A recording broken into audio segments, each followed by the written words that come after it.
tal, amigos? ¿Cómo están ustedes? Tengan todos un excelente comienzo de semana. Feliz lunes. Fidel, ¿cómo estás? Bienvenido. Feliz lunes. Gracias, Darcy. Muy buenas tardes a todos ustedes. Desde ya les deseamos muy buen provecho en este mediodía, en su almuerzo en compañía con nosotros. Les informamos a continuación cuál es la temática, cuáles son los contenidos que hemos preparado para el día de hoy.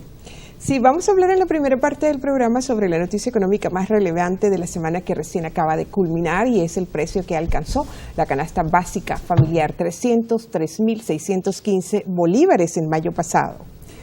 A continuación, en el diccionario económico traemos para ustedes un término nuevo para tocar aquí, para tratar con la audiencia. Vamos a estar hablando sobre educación económica, algo que, por cierto, es parte de nuestro propósito en un mundo de economía.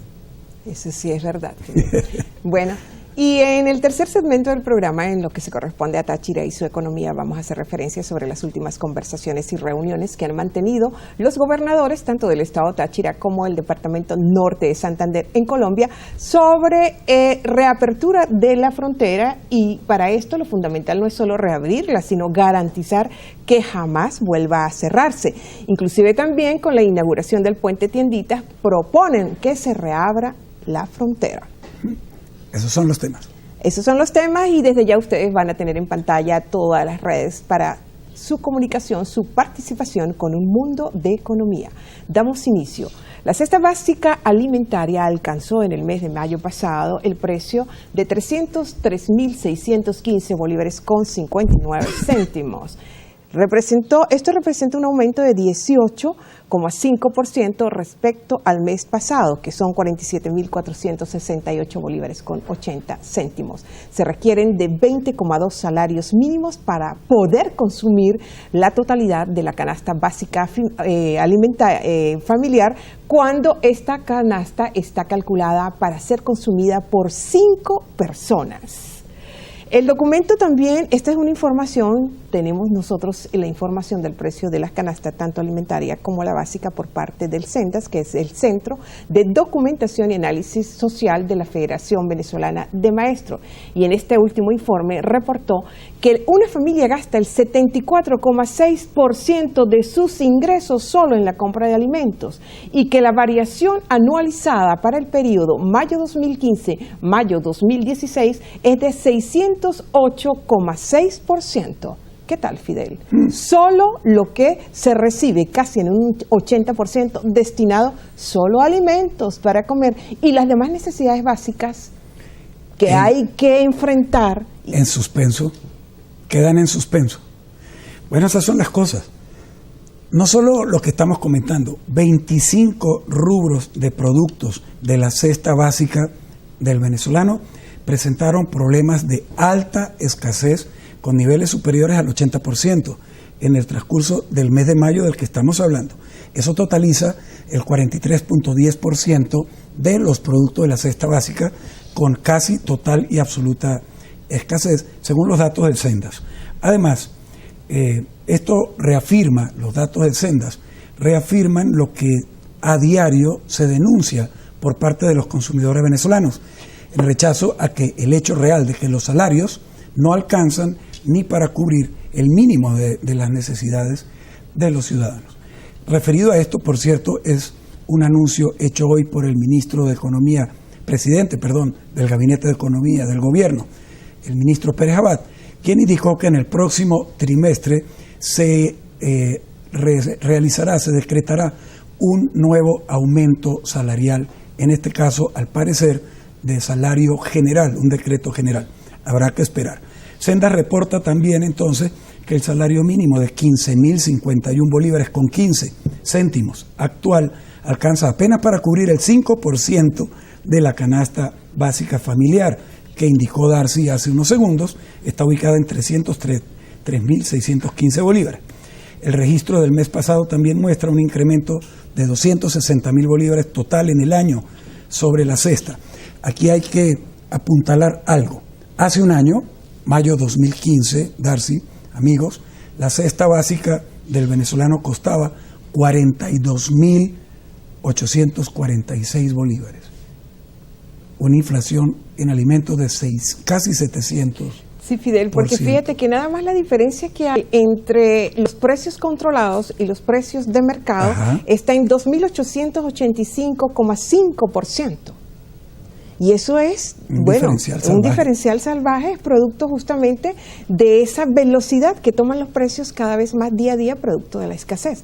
A lo que hacías tu referencia en cuanto a este anuncio que ha hecho el ministro para el área económica, como es el ingeniero Miguel Pérez Abad, que se va a aumentar nuevamente, dentro de 3 meses más o menos, posiblemente. Hablaron del próximo trimestre, un incremento del salario mínimo, pero eso no representa nada. Uno de los problemas que han habido aquí y que tenemos aquí y que es lo que nos ocasiona tantos problemas, lo que ha devastado tanto nuestros bolsillos y la reducción de la capacidad de compra de todo el venezolano, es que no se han indexado los sueldos al nivel de la inflación. Que debería ser una método, política que debería tomarse como una política, como una medida antiinflacionaria. Pero eso funcionaría en una economía activa, en donde hubiese producción nacional en cantidades apropiadas, sin estos niveles de escasez, puesto que entonces las empresas estarían en capacidad de cubrir esos incrementos de costos por vía salarial, porque estarían a máxima producción colocando sus bienes y sus servicios en el mercado. Pero una situación de escasez como la que estamos presentando. La semana pasada hablamos de los indicadores que presentó Fedecámaras y Conindustria, y hablaban de que de apenas unas 3.500 empresas, 4.000, que están operando en el país, un 50% de ellas industriales, solo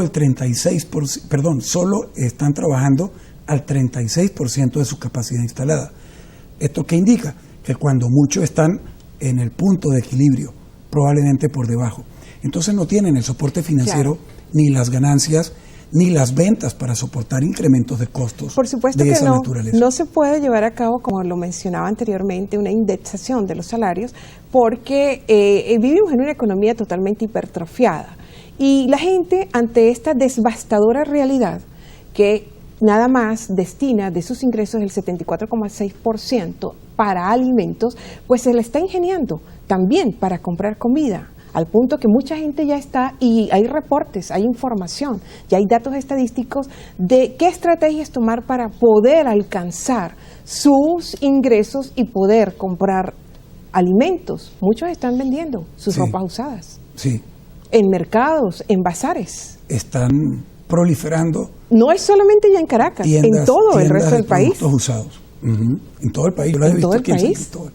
Entonces, realmente nada más pensar en cubrir de todo un ingreso mensual para alimentos y que no va a ser lo suficientemente, va a alcanzar para adquirir y consumir tanto la canasta básica, que es la canasta que comprende, le repetimos a ustedes, amigos, aparte de los alimentos, también incluye los productos de higiene personal, los productos de limpieza para el hogar, los servicios, canasta básica más la canasta de alimentos, por el amor a Dios, y las demás necesidades. Ahí entra por estamos en consumos menos que primarios, porque dentro de las necesidades primarias, Fidel, no solamente está el consumo de alimentos. No, está la educación, y eso era un término para abordar en ese impacto de la cesta básica, medida por sendas. En el mes de mayo no está incluido el anuncio que se está haciendo este mes, del incremento de los costos de la educación privada para los muchachos, donde van a quedar las mensualidades de los colegios, las más económicas, Darcy, en 15.000 bolívares mensuales para un muchacho. Las familias que tienen 3 o 4 muchachos estudiando. Entonces de ahí se va a incrementar la demanda para los institutos de educación pública, pero también estos institutos tienen muchos problemas y están recortados de presupuesto, nada más con el plan de alimentación escolar, que en muchas unidades educativas no se está llevando a cabo, no se está cumpliendo. Bueno, este es el drama, amigos y amigas, que vivimos todos los venezolanos día a día aquí. Tenemos que cumplir con unos compromisos comerciales y enseguida regresaremos con más de Un Mundo de Economía. No se aparten, por favor.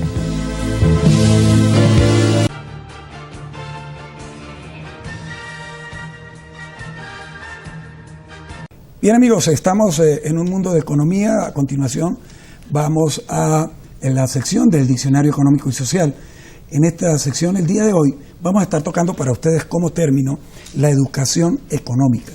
toda población en todas partes del mundo necesita, se cubre, se nutre de una necesaria educación en el campo económico, para poder alcanzar también un nivel de desempeño y un nivel de desenvolvimiento apropiado con lo que requiere para su vida personal, familiar y obviamente para la sociedad en su conjunto. Exactamente, y es el propósito por el cual ha sido concebida esta sección aquí en Un Mundo de Economía, como es el Diccionario Económico, llevarles a ustedes valores, cultura y educación económica. Le decimos a nuestro señor director que por favor coloque la lámina donde está conceptualizado tal término.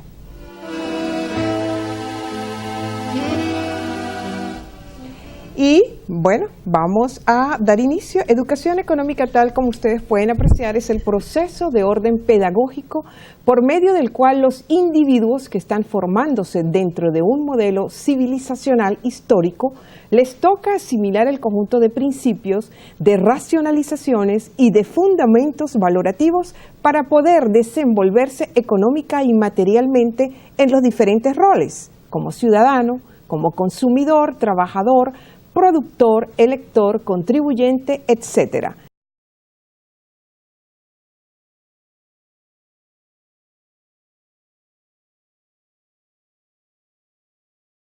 Juegos. Es de hacer notar, y esto es muy importante, que en las sociedades donde esta especificidad educativa falla o se imparte deficientemente, la realidad económica en la que le toca desenvolverse su población, por carecer esta de suficiencias productivas, se le hace muy duro o muy cuesta arriba enfrentársele.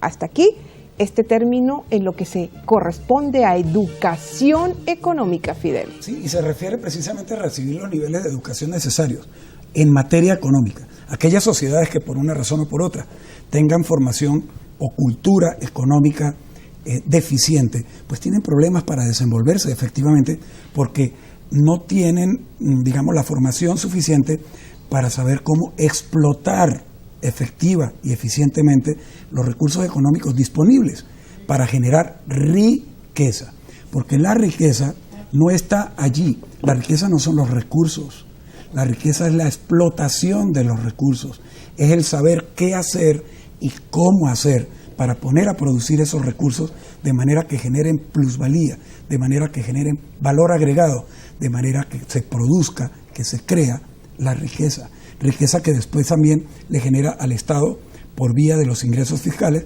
a través de los impuestos. De manera que si una sociedad sabe cómo hacer y cómo producir, produce. Si no, no. Sin educación económica, pues no hay ninguna opción de desarrollar una economía de un país, hacerla altamente productiva y competitiva. Porque esta educación económica, y yo siempre lo he dicho, insisto, y una vez más lo hago aquí en este momento, de lo importante que es impartir todos estos principios económicos, internalizar los valores, sobre todo de intercambio, de ahorro, de hacer más con menos, pero desde las primeras lecciones, desde las primeras edades, de las edades muy tempranas de los niños. De ahí las diferencias que hay con las economías de punta de esos países, donde esas lecciones y esas apreciaciones solamente no se imparten a temprana edad desde la educación formal, sino desde la casa, desde el entorno familiar, desde la comunidad, a través de juegos, etcétera, etcétera. Por lo tanto, tener educación económica desde una temprana edad es importante, porque así la persona no es solamente recibir todos estos principios, recibir toda esta información para colocarla en un mercado determinado a través de unos recursos, sino empezar uno a internalizarla y hacer economía con uno mismo. Es decir, empezar a captar cuáles son las mayores oportunidades, cuáles son los talentos, cuáles son los dones, con qué opciones uno cuenta para hacerlas, desarrollarlas, ponerlas a producir, hacerlas altamente productivas y muy competitivas para que sean colocadas y demandadas en un mercado, en mercados libres, con libertades económicas. Y ese es precisamente el desafío que tendrá que afrontar el sistema educativo venezolano para el país del mañana que todos necesitamos. Vamos a ir, amigos, a un corte comercial nuevamente y regresamos en algunos segundos para concluir nuestro programa de hoy. No se retiren.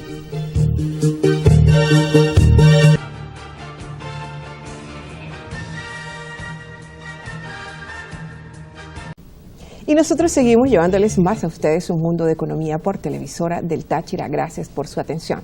En esta parte del programa vamos a hablar sobre esas conversaciones y esas reuniones que se vienen llevando a cabo por parte de los dos gobernadores, como lo dije al comienzo del programa, del gobernador del estado Táchira, José Gregorio Bielma Mora, y del gobernador del departamento de Norte Santander, sobre la reapertura de la frontera, y que será supuestamente reabierta en las próximas fechas, hecho que ha alimentado con anuncios y declaraciones hasta un tanto contradictorias por parte de funcionarios venezolanos y colombianos.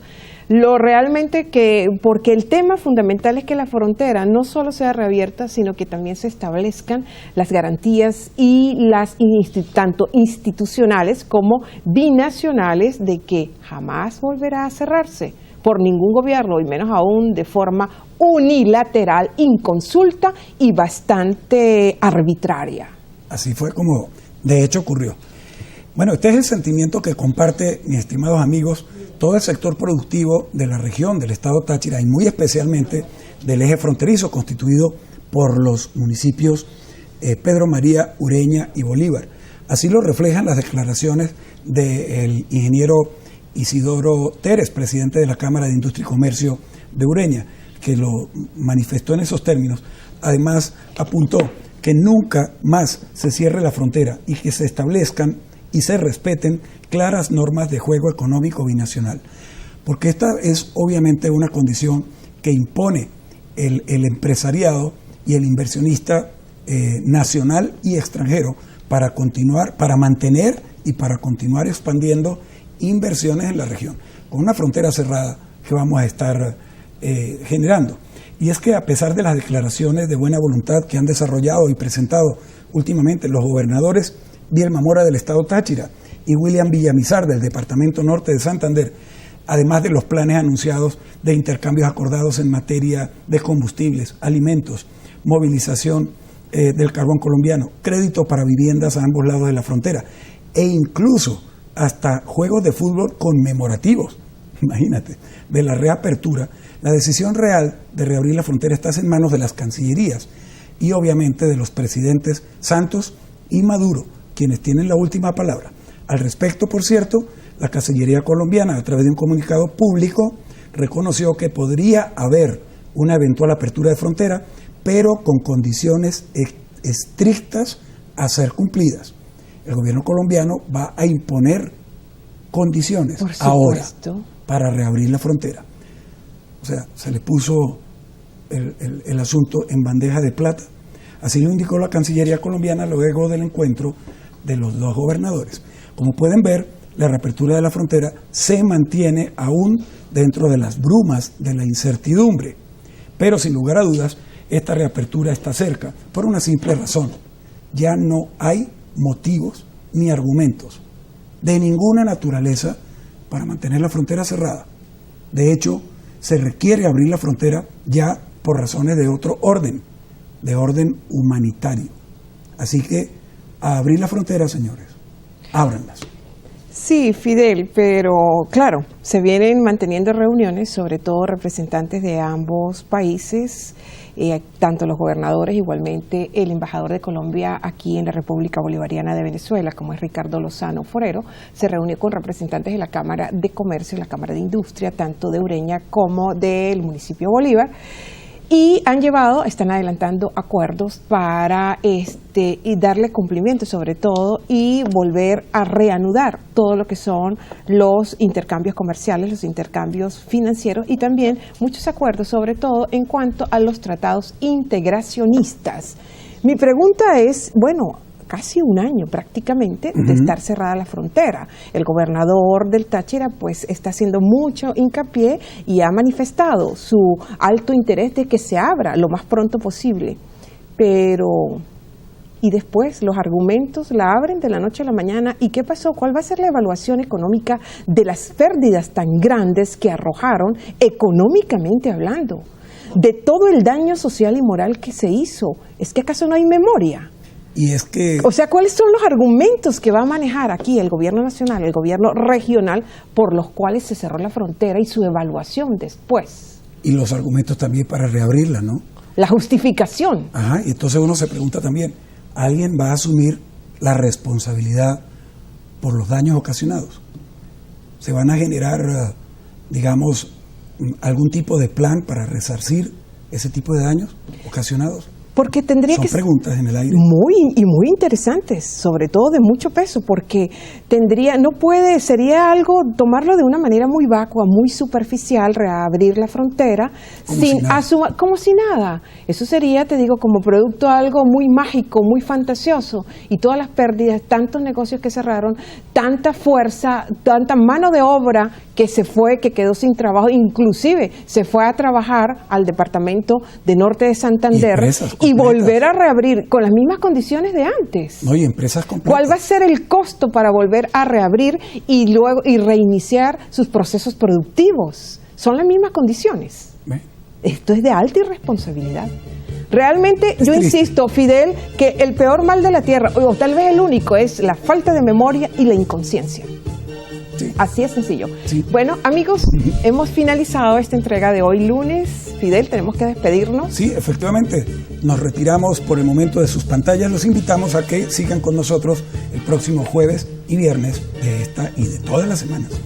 Bueno, amigos, y entonces ya saben que debemos conducirnos con mucha inteligencia para compartir el protagonismo que hoy en día tiene la economía. Buen provecho. Feliz tarde. Hasta la próxima.